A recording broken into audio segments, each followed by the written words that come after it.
Thank you very much. Thank you. Hi everybody, welcome to Pyle and Company. My name is Jacob Pyle, and boy, it's a nippy one outside today, ain't it? I wonder who that could be. Excuse me guys for just a second, I have to take this. Hello? Hey Jacob, it's Robert. Oh hey Robert, what's going on? Listen, I don't mean to disturb you while you're in the middle of doing a show, but I thought I'd let you know that I had gotten a call from Payne Interior Decorators, and they told me to tell you that your new set is ready. My new set is ready? What do you mean? Well, the new set is ready. The lights are on, the backdrop is set, it's finished, and it's ready to go. Well, oh that's interesting. Where is this new set going to be? Well, they told me that the new set is located just around the corner from where you are now. Oh, just around the corner? Oh, okay. I'll see you later in the show then? I'll see you later. Alright, bye Robert. Okay, bye. Well, I guess we got a new set. You guys want to check it out? Okay, guys, cue the intro music and I'll see you in a minute.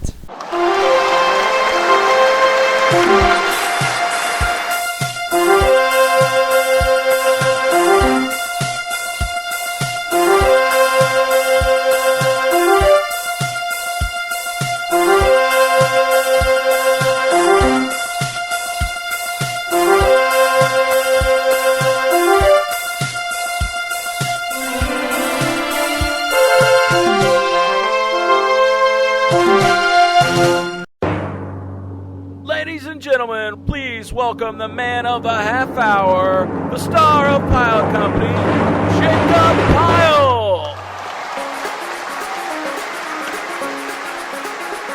It's knowing that your door is always open and your path is free to walk.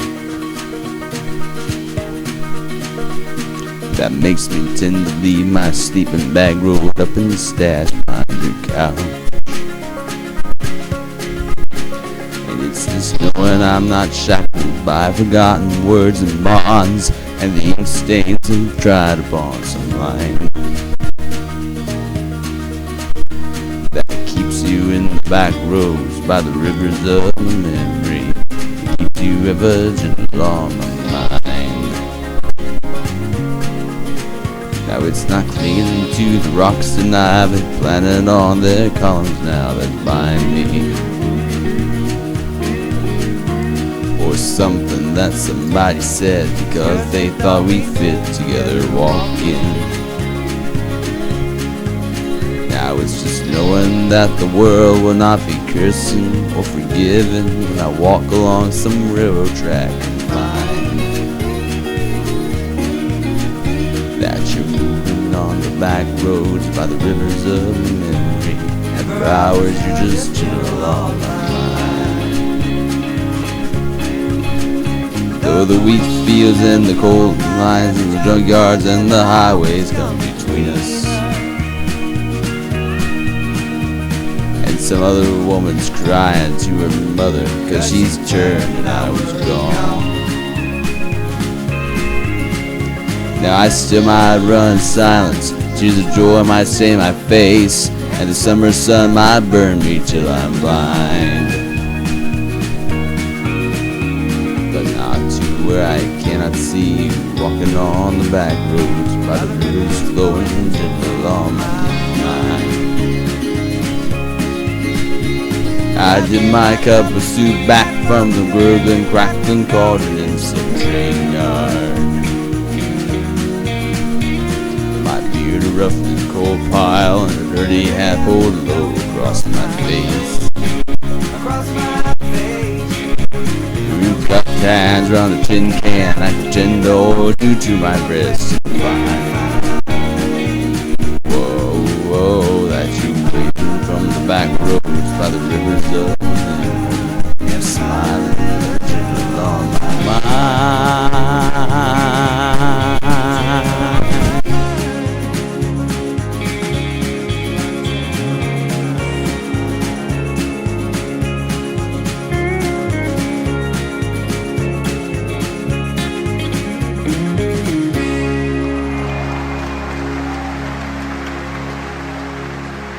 Thank you very much. A pleasure it is to be here. Welcome to Pyle and Company. My name is Jacob Pyle. And what do you guys think of this new set? You know, for those of you who don't know, I've been making videos for 8 years now. And 4 of those years I've been doing podcasts. And this, I must say, is the first time in history that we actually have an actual set, you know what I mean? Over the years, we used all kinds of different things for a set. We've used brick walls, to plain walls, to even using someone else's room. And this is the first time that we have an actual set with us for our show. And it's all thanks to you, our viewers. We hope you get used to the changes around here as we are. And a little later in our show, I'm going to give you all the grand tour of this new studio. So it's going to be pretty exciting. But what's even more exciting is our usual cast of regulars. Our man in Indianapolis, Robert Nash. Quincy's Brass Band's very own Brad Lobb. And the one and only Mr. No Name. We got a terrific show lined up for you, so while I enjoy the comforts of my new set, we have this for you. We'll be right back.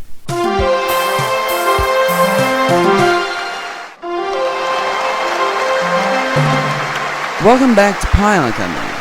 It's time for this week's Poetry in Motion segment, and to commemorate our new set, we have a poem for you this week called All Things New. And here, live from Indianapolis this week, to read the poem for us, is my co-host on Pyle and Company, Robert Nash. Thanks, Jacob. I love the new set, by the way. You did good. Here we go with our poem, All Things New. My son told me he would make all things new.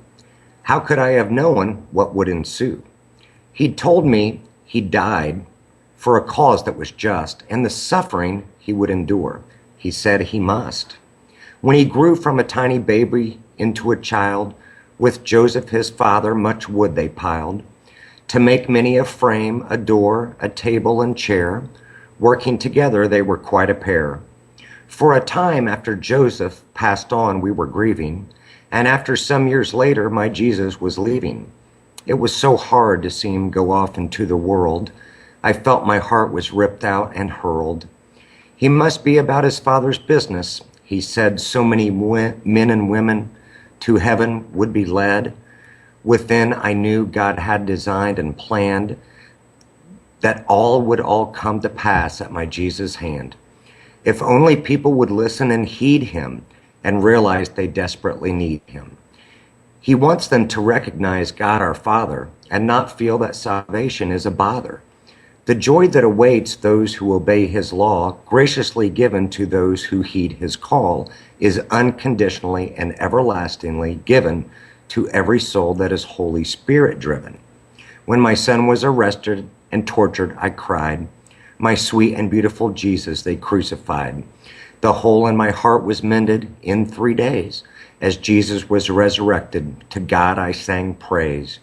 Praise God with me, every one who loves my son. Your precious souls my Jesus has won. Victories with him now and forevermore. One day we'll all praise God on heaven's shore. Only him for all eternity will adore, where every soul will blessedly soar. My son made all things new, especially for you. Now, if you have a poem that you'd like to send us for our Poetry in Motion segment of our show, leave us a note on our Pyle and Company website at www.pyleandcompany.weebly.com, or you can send us an email to Jacob at jtpyle1@aol.com, and we'll be back with more of Pyle and Company right after this.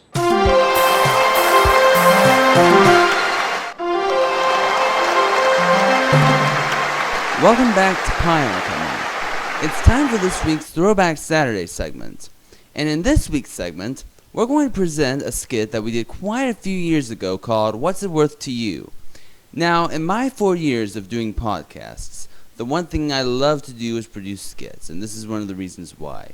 When I filmed this skit, this was one of the most funniest skits ever. And by the way, keep your eye out for me in this skit, as I get to play one of the contestants.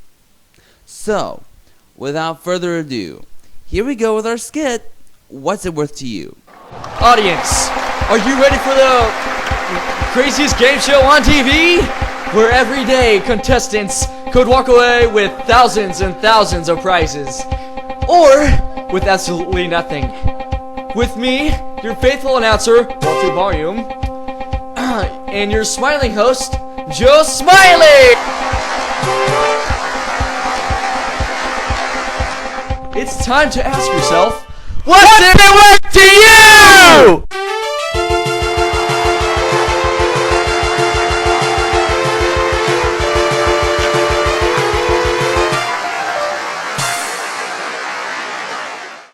Hello and welcome to our studio audience and to all you watching at home. I'm Joe Smiley.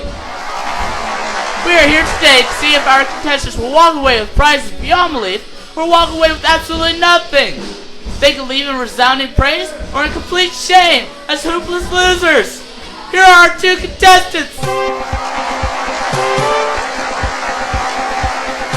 Are you ready to play? Yeah! Here's how the game is played. Contestants will be shown a variety of amazing prizes, and each will tell us what they will give in order to obtain that item. The contestants who give the greatest value to the item will take it home. Are you ready to begin? Yeah! Walter, please tell us about item number 1. Certainly, Joe. Our first item is a brand new car! A 2005 Dodge Viper in a cherry red, complete with a special jet propulsion engine that allows for a top speed of over 350 miles per hour. How can the cops catch you if they can't see you? It is also equipped with platinum rims that oscillate in a clockwise or counterclockwise direction, a stereo including a 100-disc CD changer and 3 15-inch subs, a 14-inch plasma TV in the back seat, and OnStar. A truly amazing prize. Contestant number 1, what's it worth to you? I can't believe it. This car is my dream. Everyone will be watching me as I drive. Look at me, my awesome car. I will give $40,000 to my firstborn child for this amazing piece of machinery. $40,000 is worth every penny. And your firstborn child? What a priceless gift. That's a big bid to top. Contestant number 2, what's it worth to you? Well, I just don't think such a fast car is very safe, and I wouldn't want to endanger the lives of others.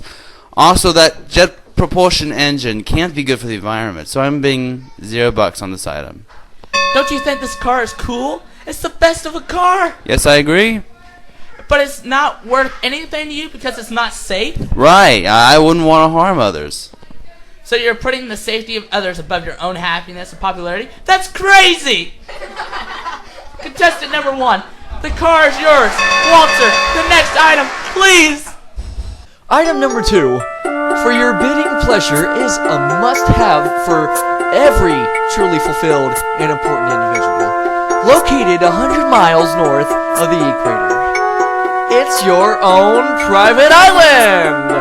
It's perfect for your quick getaways on the weekends. It comes complete with a landing strip and a Lear jet. A 35,000 square foot, 24-room bungalow with indoor pool and sauna and 16 horses. Your dream of a tropical island paradise comes true. So aloha to your dull life in the city, and aloha to your new life in the sun. Thank you, Walter. That last phrase was clever, since aloha means hello and goodbye. Very ingenious of you, Walter. Well, contestant number 2, it's your turn to bid first. Hopefully this prize is worth more to you than the last one. Maybe you can still walk out of here as something other than a loser, but I think it's doubtful. What's it worth to you? Owning your own private island would be wonderful, but I have a question, Joe. Does it have a church? A church? Who cares if it has a church? It's your own island. Well, since I work, I could only go there on weekends. On Sundays, I go to church. So if there is no church, it's not worth much to me. Maybe $5,000? For an island? You've got to be kidding me. Just because there's no church? I paid $1 million and my next 2 children. And what would have been their college funds? Well, contestant number 1, it appears that the island is worth much more to you. Somewhere in the area of $1 $8.2 million. So item number 2 goes to you. Congratulations. And when can I come down for a fiesta? Contestant number 1, you have taken a commanding lead. And contestant number 2, you could have a chance if you had priorities like a normal person, but you don't. You're a complete and total loser. On to item number 3, Walter. The next item up for bid is a unique, beautiful, and outstanding article. She cooks, she cleans, she does laundry, all while looking her best so you have something to admire. She does what you ask and will look great on your arm at parties to impress the cause of envy and all of your friends and coworkers. It's our lovely model, Sheena. Hey, you can't sell me. You should have read your contract more clearly, dear. Now, smile for the camera.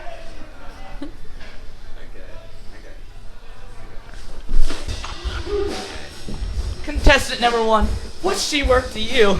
She's quite a specimen. She can be my island and work party wife. Our first wife can stay home and clean. My wife's just not the looker she once was. Sheena will give me some prestige. I bid $50,000 in the first 2 children Sheena and I have. A generous offer. Let's see if contestant number 2 can top that offer. Contestant number 2. Well, why would I want another wife? I have a wife I love. She's there in the audience. Hi, honey. I have no desire to bid on this woman except to keep her from this man who's already given away their children. So I bid $60,000. Any children? No. Well, then I am afraid that contestant number 1 has won Sheena also. Yes. We have one more item remaining. Perhaps you can win this one, contestant number 2, and not leave in complete humiliation. Walter, tell us about item number 4. Certainly, Joe. Our last item for today is interesting. It has tremendous worth, but is one of the most readily available items today, coming in many forms and translations. It is an antique book used with some passages marked. Covered in pure sheepskin leather, it is a copy of the Bible. Thank you, Walter. Contestant number 2, it's really your turn to bid first. But since you're such a loser and have no chance of winning this game, I'm going to let contestant number 1 bid first. So contestant number 1, what's it worth to you? Thank you, Mr. Smiley. I'm not sure what to bid on this item. It's an antique. That's worth something to some people, but not to me. To me, it just means it's worn and used. I'd much rather have a brand new Bible, one in mint condition, and I'd keep it that way. Also, I don't know if I have much time to read it anyway, with my new car and my island, so, for its antique value, I bid $500. That's a lot of value for a book. Good luck with that bid. Now, contestant number 2, I don't think it's even worth my time to ask, but here goes. What's it worth to you? Wow, Mr. Smiley, I just don't know how to measure what this is worth. It's so precious. I can't believe the owner would give it up. Who would give away his Bible? It's mine, okay? You don't understand what bankruptcy is like. I had to because it's got some worth and it was just sitting on my shelf, and the lion needs to be fed. Oh, I'm sorry. That was very unprofessional of me. Please continue, contestant number 2. Thank you, Mr. Smiley. Well, this is a very important item to me for its content, but I already have one, and it's got my notes and markings in it. So I don't really want another. For this one, well, unfortunately, I think I'm going to have to bid $100. Well, contestant number 2, you are the loser.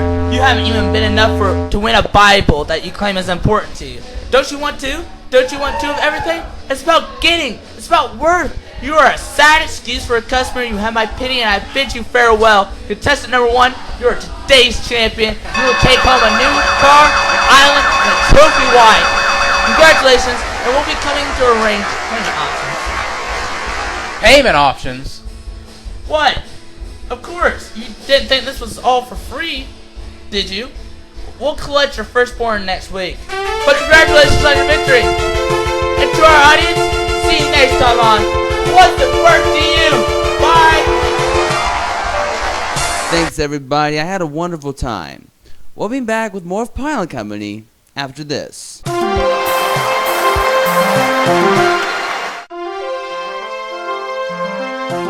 We are always looking for special guests to appear on upcoming episodes of Pyle and Company.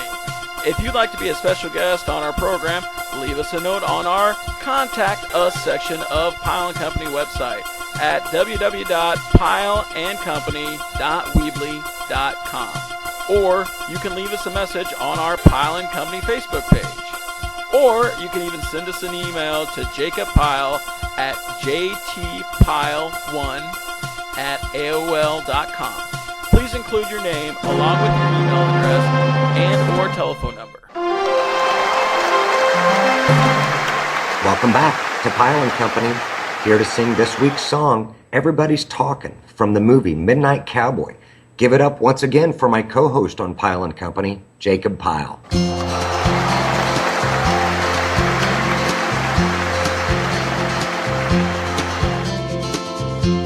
Everybody's talking at me.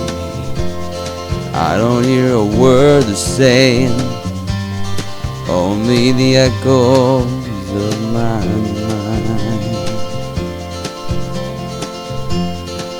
People stop and staring. I can't see their faces, only the shadows of their eyes. I'm going where the sun keeps shining through the pouring rain.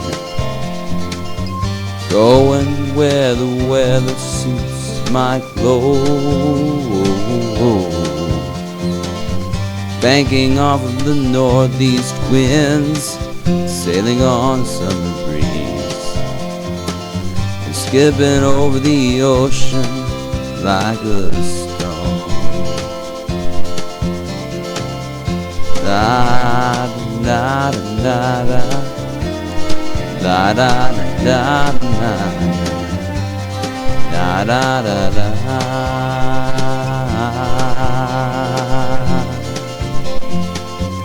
I'm going where the sun keeps shining through the pouring rain. Going where the weather suits my clothes. Banking off of the northeast winds, sailing on a summer breeze, and skipping over the ocean like a stone. Everybody's talking at me, can't hear a word they're saying, only the echo of my mind. I won't let you leave my love behind. No, I won't let you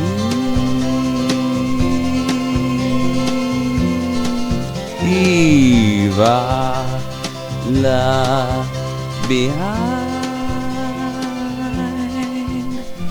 I won't let you leave my love behind.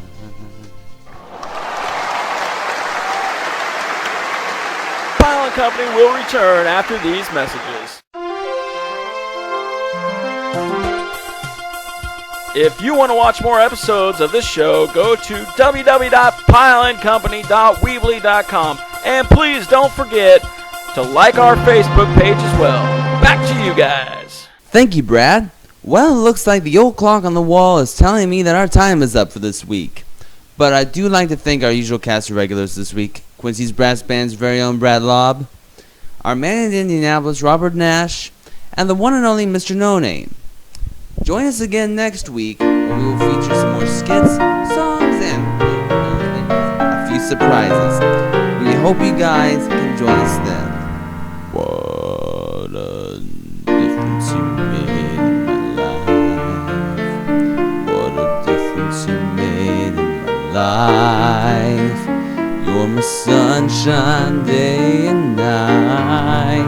Oh, what a difference you made in my life. Live from Indianapolis, I'm Robert Nash. Thanks as always for joining us, Have a supercalifragilisticexpialidocious rest of your weekend. Good night, Jacob. Good night, Robert. And live from our studios here in Tipton, I'm Jacob Pyle. Until next week, good night, and God bless my friends.